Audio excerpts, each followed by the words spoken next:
Hello survivors and welcome to my 7 Days to Die Guide to Spawning for Alpha 19.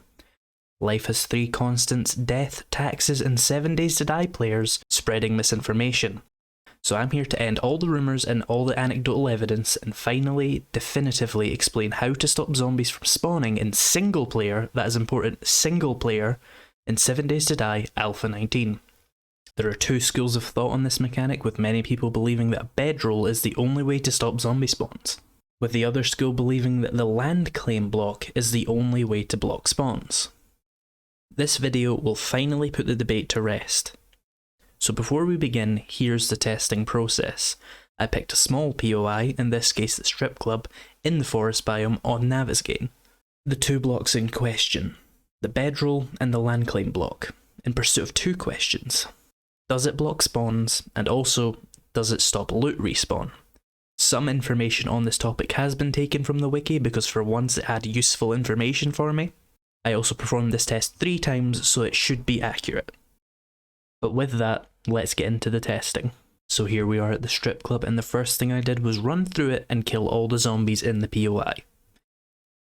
I also looted the main loot up in the stage area here. Next, I went outside and set the time to day 7 to make sure the spawning mechanics were working as expected. And sure enough, 7 days later all the zombies had respawned. So I cleared them again and moved the time forward at least 30 days. If you weren't aware, loot respawns by default after 30 days in this game.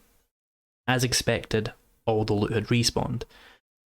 This confirmed that everything was working as expected and that console commands and dev tools were not interfering with the mechanics. Next, I placed the bedroll and set the time forward again. Interestingly, the zombies did not spawn, which was promising. Next, I set the time further forward even more and checked to see if the loot would respawn with a bedroll nearby, and as you can see, it did in fact spawn back in. This means that the bedroll blocks spawning but does not block loot respawn. Very nice to know for sure.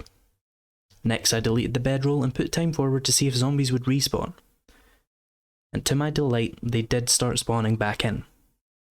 So I cleared them out again and put a land claim block down to see if I could replicate the results with this block. I set time forward again and no zombies spawned. Then I set the time even further forward and checked the loot. Once again, this block did not block loot respawn. Then I took out the block and tested everything was working fine, and it was. So with that, we know that both the land claim block and the bedroll block zombie spawn. So with that, we know that both the land claim block and the bedroll block zombie spawns and do not prevent loot spawning. So is there anything else to consider? Well, we should probably consider any extra effects each block has and any other important mechanics relevant to both. 1. The land claim block covers a larger area at 41 by 41 blocks, compared to the bedroll which only covers 31 by 31. By the way, this is taken from the wiki, because testing that would be a nightmare. Do note that both blocks have infinite spawn blocking vertically. 2. The bedroll and the land claim block work simultaneously, meaning you can keep one POI clear with the land claim block, and one POI clear with your bedroll. 3.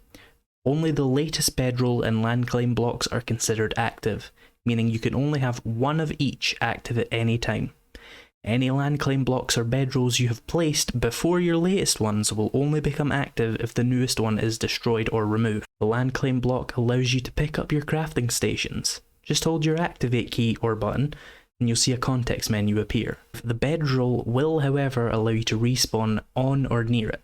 With that, I think I've covered everything that needs to be answered about these 2 blocks and this age-old debate.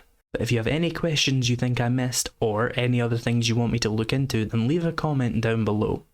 While you're there, consider leaving a like. It helps the channel grow and lets me know you want to see more. Also, if you learned anything new, please consider subscribing and turning notifications on. But with that, thanks for watching, and I'll see you in the next video.